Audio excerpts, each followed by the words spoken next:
আনুগত্যই হলো ইসলাম। এক ওয়াক্ত নামাজও পড়ে নাই, এক মাসের রমজান মাসের একটা রোজাও রাখে নাই, কিন্তু ঈমান গ্রহণ করছে, আনুগত্য করছে, জান্নাতে চলে গেছে।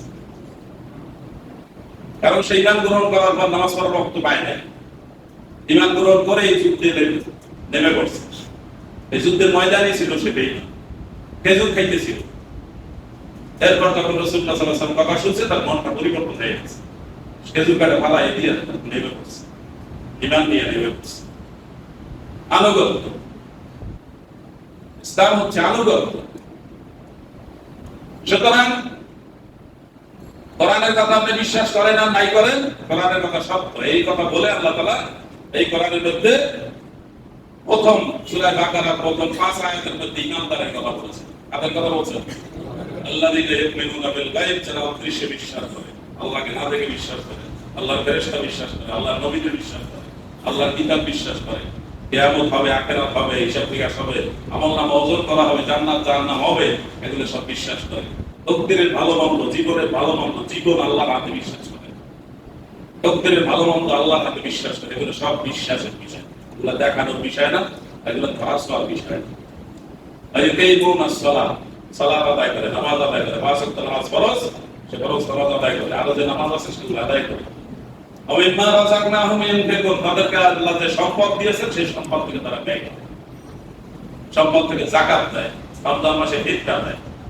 যাকাত ফিতরা ছাড়াও দানের একটা বিষয় আছে, আছে কিনা? আফি আমওয়ালিহিম হাক্কুল লিসাইলি ওয়াল মাহরুম, আফি আমওয়ালিহিম হাক্কুন মা'লুম লিসাইলি ওয়াল মাহরুম। দুইটা আয়াত আছে কোরআন মাজিদে, যে যারা ধনী, ধন সম্পদ আল্লাহ তাদেরকে বেশি দিয়েছেন, তারা যাকাত দিচ্ছেন, ফিতরা দিচ্ছেন, তারপর তাদের মধ্যে তাদের সম্পদে যাদের নাই, যারা অভাবগ্রস্ত, যারা ঋণগ্রস্ত, ওই লোকেদের হক আছে, পাওনা আছে, ওরা পাবে। আপনার কাছে চাইলে আপনাকে দিতে হবে, আপনি না দিলে আল্লাহ কিয়ামতের দিন আপনাকে ধরবে। এটা কিন্তু যাকাত না। এটা কি যাকাত? যাকাত আপনার আছে, আপনি না দিলে আল্লাহ কিয়ামতের দিন ধরবে। কি বলে ধরবেন মনে আছে? লম্বা এক হাদিস, হাসরের দিন বলিবেন খোদা, খোদা তো শব্দ আমরা বলি না, তারপরে কবিতার মধ্যে এই কথা আছে। হাদিস শরীফ কি? কিয়ামতের দিন আল্লাহ তাআলা লোকদেরকে বলবেন, এই মানুষ, আমি অভাবগ্রস্ত ছিলাম, না খেয়েছিলাম, তুমি আমাকে খাওয়াও নাই। মানুষ কি বলবে? আনতা রব্বুল আলামিন, আল্লাহ আপনি তো রব্বুল আলামিন, সারা দুনিয়ার মালিক, আপনাকে আমরা কিভাবে খাওয়াবো? আল্লাহ কি বলবেন? তোমার পাশে এক লোক না খেয়ে বন্যার পানির মধ্যে দাঁড়ায় রয়েছে এক রাত, এরপর একদিন তার খাবার কিছু নাই, কোনো লোক জানেও না। আর সেই লোকটা যদি হয় একটা শিশু, যে সাঁতার জানে না, যদি হয় এমন একটা শিশু, সে সাঁতার জানে কিন্তু তার চারিদিকে অথই প্রাণী, সাঁতার জানলে কি সে সাঁতার কেটে যেতে পারবে? আপনি একটু চিন্তা করেন, আপনার সন্তানটা যদি এখানে হতো, আপনার সন্তানের সন্তান, আপনার নাতি যদি এখানে হতো, আর আপনার ছবিতে যদি দেখতে ধরেন, আপনি এখন আপনার যা কিছু আছে তাই নিয়ে ওখানে চাপাই করতেন, আমার নৌকা লাগে, জাহাজ লাগে, স্পিডবোট লাগে, সব নিয়ে আমি ওখানে চলে যাই। আমার কলিজার টুকরা সন্তান, আমার নাতি ওখানে এই অবস্থা আছে, একদিন গেছে, 2 দিন গেছে, সে খাবার কিছু পায় না। শুধু যাকাত দিলেই হবে? শুধু ফিতরা দিলেই হবে? এরকম মানুষ লক্ষ লক্ষ মানুষ, 2 লাখের বেশি মানুষ এখন এই অবস্থায় আছে। আপনি যদি এখন 2 লক্ষ টাকা দেন, তাহলে প্রতি মানুষ কত টাকা পায়? 1 টাকা করে পায়। 2 লক্ষ টাকা দেওয়ার মতো মানুষ আছে কিনা আমাদের মধ্যে? আছে। যদি আপনার দেওয়ার সুযোগ থাকে, আপনি টাকা দিয়ে নিজে গিয়া দিয়ে আসেন। আর যদি তিনি দিতে না পারেন, তাহলে যারা দেওয়ার জন্য বলছে যে আমরা দেবো, তাদেরকে বিশ্বাস করে তাদের হাতে দেন। কাউকে যদি না পান, তাহলে অন্তত ইমাম সাহেবের তো বিশ্বাস কিছু লোকে করেন, ওনার হাতে দেন। আপনারা কি শুনতেছেন? টাকা নিয়ে আসছেন, টাকা আনেন নাই, দিবেন আসরের সময় দিবেন, মাগরিবের সময় দিবেন।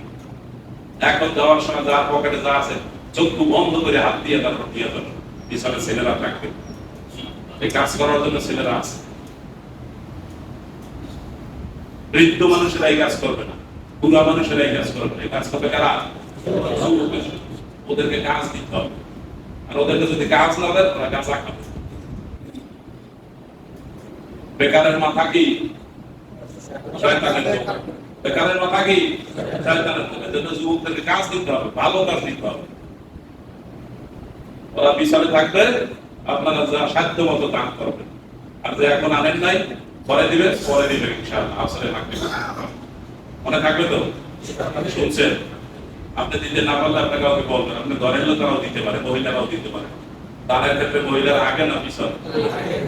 আগে। তাহলে আপনি ঘরে দিয়ে বলবেন যেরকম তো তুলে চাইছে ওই বন্যা দুর্গত মানুষদেরকে সাহায্য করার জন্য আপনার স্ত্রী দিলে আসরের সময় পাঠাই দিল, মাগরিবের সময় পাঠাই দিল। মনে থাকবে তো? সুতরাং আপনাকে যাকাত দেওয়ার পর এই কাজটা আপনাকে করতে হবে। আপনার প্রতিবেশী চিকিৎসা করাতে পারে না, আপনার আত্মীয় একজন মেয়ে বিবাহ দিতে পারে না,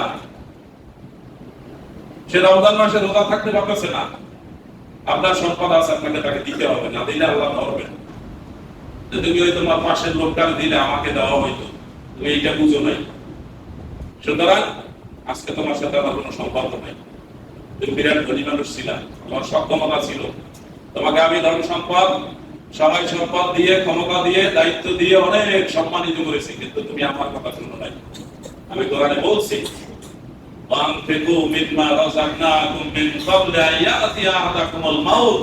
তোমাদের মৃত্যু আসার আগে তোমাদেরকে আমি যা দান করছি তা তোমরা দান করো।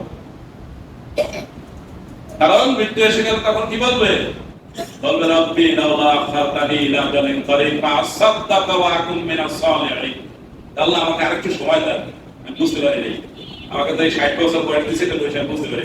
আর একবার 60 বছর দেন, আবার যুবক বানাই দেন, এইবার আমি যা কামাই করবো সব দান করিয়া। আর নবী রাসূলদের পর ওয়া আকুম মিনাস সালিহিন, ওই যে 4 নম্বর যারা, ওনাদের মতো একটা সুন্দরভাবে নামাজ পড়বো, রোজা থাকবো, কোনো ত্রুটি বিচ্যুতি কিছু করবো না। আর আল্লাহ কি বলবেন? তুমি কি করবা? 60 বছর দিয়ে আমার দেখা হয়েছে, দেখার আগেও আমি জানতাম।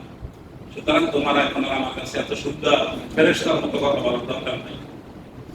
কাউকে এক লোকে বলতেছে, মানে তার চিন্তা ভাবনা ছিল অন্যরকম, আর তার কেঁদে কেঁদে বলতেছে, আল্লাহ এই সময় যদি আল্লাহ সাইদির সাথে থাকতেন তাহলে আমরা কি খুশি হইতাম। আসলে উনি কোন লোক? আশেপাশের লোকে ছেলে কিনা? উনি এখন সাইদ হিসাবের জন্য কাঁদতেন। কি জন্য কাঁদতেন বুঝছেন? বুঝেন নাই? যারা না বুঝছেন পরে আমার কাছে জানিয়ে যাবে। এখন সন্ধ্যা থেকে কাঁদতেন, আর সময় মতো মিথ্যা অভিযোগ দিয়ে এই সমস্ত ভালো মানুষদেরকে জেল খাটা হচ্ছে। ধিক্কার এর সাথে যারা ছোট বড় সামান্যতম জড়িত ছিল সবগুলোর জন্য ধিক্কার। বিশ্ব খ্যাত আলেমের নামে অভিযোগ দিয়েছে যে লোকটা দর্শনকারী, লোকটা আরেকজনের ঘরে আগুন দিচ্ছে। লোকটা 40 বছর পর্যন্ত কারো ঘরে আগুন দেয় নাই, এই 40 বছরের পরের 40 বছরও কোনো আগুন দেয় নাই, মাঝখান দিয়ে হঠাৎ করে আগুন দিচ্ছে। এরকম আছে নাকি? একটা লোক 40 বছর পর্যন্ত কারো কোনো অন্যায় কাজ কোনো করে নাই সমাজ, আবার পরের 40 বছরও করে নাই, খালি এই যুদ্ধের পিরিয়ডে সব অন্যায় কাজগুলো করছে। আসলে কি এরকম যে অন্যায় করে সে আগে থেকে করে কিনা? এরপর দুরাকালো করে কিনা? দুরাকালো যখন 3 নাতা হয়, 3 নাতা বুঝেন? এই 3 নাতা হয় তখনও বসে বসে সরকারের মুক্তি দেয় কিনা? তাও ভালো হয়েছে তো। কিন্তু আমরা মনে করি দাঁড়িয়ে রাখছে, হজ করে দিয়েছে, তসবিহ হাতে টুপি দিয়েছে, বিরাট একটা জুব্বা গায়ে দিয়েছে সৌদি আরব থেকে, আমরা দেখে ফেলছি সুবহানাল্লাহ। আল্লাহ পরিবর্তন করলে কতক্ষণ লাগবে? কি সুন্দর ফেরেশতার মতো। আসলে ইবলিস শয়তান কি আছে কিনা? বিরাট 500 দানার তসবিহ লইয়া রাস্তায় রেল লাইনে হাঁটে, কি কাম করে জানেন? কি কাম করে? গাঁজার ব্যবসা। তো আপনারা জানেন না সব ফেরেশতা এদের আত্মীয় স্বজন গাঁজার ব্যবসা করে, আর ওই সুপ্রিম কোর্টে ওখানে গিয়ে রাখে, ওইখান থেকে চালাই আছে কিনা? জানেন কে কে? কম দামের ভালো, শয়তানের চেষ্টা জানা ভালো। আমি জানি তো বিপদের কারণে, কারণ আমার কাছে ফেরেশতাও আছে, শয়তানও আসে। শয়তান এসে শয়তানের রাস্তা করিয়ে যায়, ফেরেশতা এসে ফেরেশতার রাস্তা করিয়ে যায়। ইমাম সাহেবের সবই জানা লাগে, শোনা লাগে নাকি? তারা ভুল বুঝে। আল্লাহ আমাদেরকে মাফ করুন। আমিন। সুতরাং আল্লাহ ইমানদারদের কথা বলছেন 5 আয়াতে এবং বেঈমানদের কথা বলছেন 2 আয়াতে। আর কিছু লোক আছে ইমানদারের সাথেও আছে, বেঈমানের সাথেও আছে। এদের সম্পর্কে বলছেন 13 আয়াত। তাহলে জটিল কোনটা? ওরা কি ইমানদার না বেঈমান? না, বুঝেন না, এজন্য শিখতে হবে। ওরা ইমানদারও না, বেঈমানও না, ওরা বেঈমানের চাইতে মারাত্মক। কারণ আপনি তাকে ধরতে পারতেছেন না যে সে কি আপনার বন্ধু নাকি, সে কি ওই দলে, তাও ধরতে পারবেন। ওই দলের হলো তো তা পরিষ্কার, এক দলের ইমানদার পরিষ্কার, আর এক দলের বেঈমান সেটাও কি পরিষ্কার।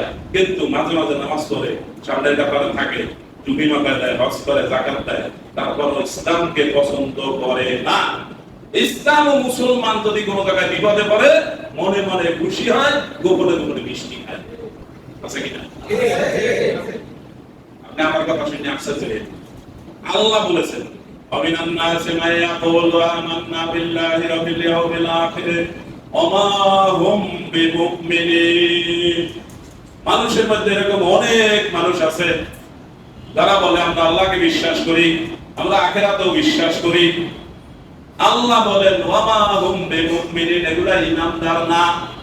তাহলে এবার বলেন, আমি তো বলতেছি আমি আল্লাহকে বিশ্বাস করি, আমি আখিরাতে বিশ্বাস করি, তাহলে আমি ঈমানদার। আর আল্লাহ কি বলতেছেন? না, তাই ঈমানদার। আপনি বুঝবেন কেমনে? আপনি এই লোকটা কেমনে বুঝবেন?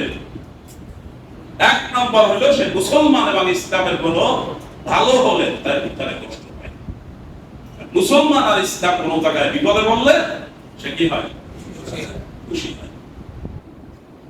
এই মুনাফিক ঠিকানা হলো বিদ্যার গ্লাস করে কিনা না, জাহান্নামের তলদেশে উপরে থাকা কোনো শান্তি আসবে না, কোনোদিন উঠবে না।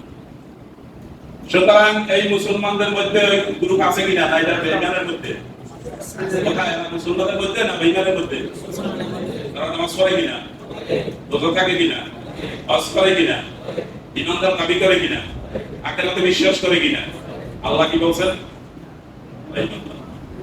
আপনি বুঝবেন কি? এজন্য কোরআন পড়ার আগে আপনি মানুষ 3 ভাগ, আপনি আগের বৈশিষ্ট্য আপনি বুঝতে হবে, কি কাজ করলে ওইটা হয় এটা বুঝতে হবে। আল্লাহ কোরআনের শুরুতে এজন্য এই 3 ভাগের কথা বলা হয়েছে। কোরআন পড়ার আগেই জানিয়ে নেবেন 3টা ভাগ কেন করবেন। আপনি কিছু জানেন না, কোরআন পড়লেন, খালি সওয়াবের কথা শুনলেন, আর দলে দলে সবাইকে ভালো মুসলমান বললেন, সপ্তাহে একদিন জুমার নামাজ পড়ে, আর একক নামাজ পড়ে না। ভালো মুসলমান আছে না? এরকম এই ভালো মুসলমানরা এই ধরনের কথাবার্তা শুনলে কি বলবে? বুঝলি যা কয় এগুলা সুবিধা। সুবিধা কোনটা? উনি যা করেন ওইটা, ওনার কাছে যেটা ভালো লাগে ওইটা। কোরআনের কঠিন কথাগুলো তার কাছে ভালো লাগে। আল্লাহ বলেছেন ইল্লা আলাল খাশিঈন, এই নামাজ ঈমানদার ছাড়া যারা, তাদের জন্য এই নামাজটা একটা বিরাট। ফাইন্নাহা লাকাবীরাতুন ইল্লা আলাল খাশিঈন, নামাজ পড়া বিরাট একটা কষ্টকর। কার জন্য? ভালো ঈমানদার নয় তার। ভালো ঈমানদারের জন্য নামাজ সমস্যা, তার ব্যবসা বাণিজ্যে কোনো সমস্যা, তার অসুখ বিসুখ কোনো সমস্যা, কারণ অসুখ বিসুখ হলে সে আরো বেশি ইবাদত করার চেষ্টা করে, দোয়া করা। আর ওই সমস্ত বেঈমানরা সপ্তাহে একদিন নামাজ পড়ে, তারা আবার এই নামাজের একদিকে সালাম ফিরানোর পরে চিন্তা ঠাস করে পালাই দৌড়ে। হাজিরা দেওয়ার জন্য এই হাজিরা দেওয়ার জন্য কেউ আসবেন না, মসজিদে ধোঁকাবাজের জন্য কেউ আসবেন না। আল্লাহ আপনাকে দেখতেছেন, আল্লাহ পাহারাদাররা সব লিখতেছেন। আপনি ভিতরে ভিতরে যত ধোঁকাবাজি করেন, এই 3 শ্রেণীর, দ্বিতীয় শ্রেণী, তৃতীয় শ্রেণীর মধ্যে যদি আপনি থাকেন, আপনার হিসাব কার কাছে? ইমাম সাহেবের কাছে, আল্লাহর কাছে। আপনি ধোঁকা দিচ্ছেন কাকে? আল্লাহকে। এই ধোঁকার জন্য আল্লাহ আপনাকে ধরবেন কিনা? দুনিয়া ধরবেন, আখিরাতেও ধরবেন। দুনিয়াতে কোনোদিন আপনার মনে শান্তি থাকবে না, অশান্তিতে সবসময় ছটফট করবে, ঘুমাইতে পারবে, ছেলে মেয়ে ভালো থাকবে। বালা মুসিবত কয়টা রাখবে? ধোঁকা দিচ্ছেন কাকে? মানুষকে ধোঁকা দিচ্ছেন, আল্লাহকে। ইউখাদিউন আল্লাহ ওয়াল্লাযিনা আমানু, তারা মানুষকে ধোঁকা দেয়, আল্লাহকে ধোঁকা দেয়। আল্লাহ বলেন, আল্লাহর কথা বলছেন আগে, আল্লাহকে ধোঁকা দেয়। এই ধোঁকাবাজি কেউ করবে না। নামাজ পড়বেন, মনোযোগের সাথে নামাজ পড়েন। নামাজ কয় ওয়াক্ত? 5 ওয়াক্ত। আল্লাহ তাআলা আমাদের তৌফিক দেন, আমিন। এবং এই যে যারা এই পার্থক্য করে, চূড়ান্তে শুধু নামাজ পড়ে, ফাঁকা যোগে মাঝে মাঝে নামাজ পড়ে, আর পড়ে না, এদের বিষয়ে কোরআনে বলা আছে। কোরআনে সব বিষয় বলছে কিনা, সেই বিষয়গুলো জানতে হবে কিনা, জানলে আপনারা বুঝবেন যে আসলে কাজটা কি হইতেছে। সুতরাং আমাকে দোষ দিয়ে কোনো লাভ নেই। কোরআন বলে দিয়েছে, সব জারি চুরি বের করে দিয়েছে। বিরাট এক অসভ্য রাসূলুল্লাহ সাল্লাল্লাহু আলাইহি ওয়াসাল্লামকে গালাগালি করত, এরপর এই অসভ্যের জারি চুরি কোরআন সব বাইরে চলে গেছে। এই অসভ্যের জন্য ভালো হয়েছে না খারাপ হয়েছে? ওইরকম অসভ্য আমার সমাজে ছিল, কিন্তু ওরা এরকম ডিস্টার্ব করে নাই আল্লাহ নবীকে। ওদের গুলো কি আল্লাহ বের করছে? না, বের করে নাই। আল্লাহর সাথে টক্কর লাগাবেন না, কোরআন হাদিসের সাথে টক্কর লাগাবেন না। এখানে টক্কর লাগালে আপনি টিকবেন না, আপনার চাইতে বড় বড় শক্তিশালী সব শেষ হয়ে গেছে, সব শেষ হয়ে গেছে। সুতরাং পাকা ইমানদার হতে হবে, আমলের ক্ষেত্রে পাকা আমলই হতে হবে, মানুষকে দেখানোর জন্য কিছু না। এই যে বাঁচার জন্য নিজের ইমান নিয়ে জান্নাতে যাওয়ার জন্য আমল করতে হবে। আল্লাহ আমাদের তৌফিক দান করুন। আমিন। هذا ما عندي ولا ما عند الله سبحانك لا علم لنا إلا ما علمتنا إنك